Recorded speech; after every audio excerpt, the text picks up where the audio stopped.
అందరికీ నమస్కారం. స్కూల్‌లో అయితే ఓపెన్ చేశారు కదా! స్నాక్స్ ఏం కట్టాలని అందరికీ ఆలోచనే. ఇలా చేసి పెడితే చాలా మంచిది పిల్లలకి. అది కాకుండా బయట కొనే ఫుడ్ కాకుండా ఇంట్లో మనకొచ్చినవి ఏవో ఒకటి తయారు చేసి పెట్టడం వల్ల మనకు కూడా కొంచెం హ్యాపీగా ఉంటుంది కాబట్టి నేనైతే ఈరోజు నేనెలా చేసుకుంటున్నానని సున్నుండలు చూపించేస్తాను. తొక్క తీసిన మినపప్పు ఇది.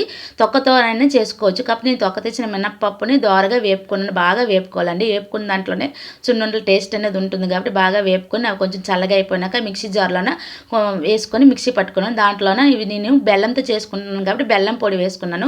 దాంట్లోనే 2 యాలకులు వేసేసుకొని మిక్సీ అయితే నేను మిక్సీలోనే పట్టుకున్నానండి. కావాలంటే మిల్లుకి కూడా ఇచ్చుకోవచ్చు. అయితే బెల్లం ప్లేస్‌లోన పంచదార కూడా వేసుకోవచ్చు. కానీ నేను బెల్లమే వేసేసుకున్నాను. అర కేజీ పప్పు కాబట్టి ఇంతైతే వచ్చింది. వీటికి నెయ్యి కొంచెం వేడి చేసుకొని కొంచెం కొంచెం పిండిలో నెయ్యి కలుపుకొని లడ్డూలు ఉండల్లా చుట్టుకోవడమే. సున్నుండలు అనేవి తయారైపోయాయి. ఇంక వారం రోజుల వరకు ఇంక తిరిగి చూడక్కర్లేదు స్నాక్స్. టేస్ట్ కూడా చాలా బాగా వచ్చిందండి. బెల్లం నెయ్యి ఇంట్లో చేసిన నెయ్యే కాబట్టి చాలా బాగుంది. Please subscribe.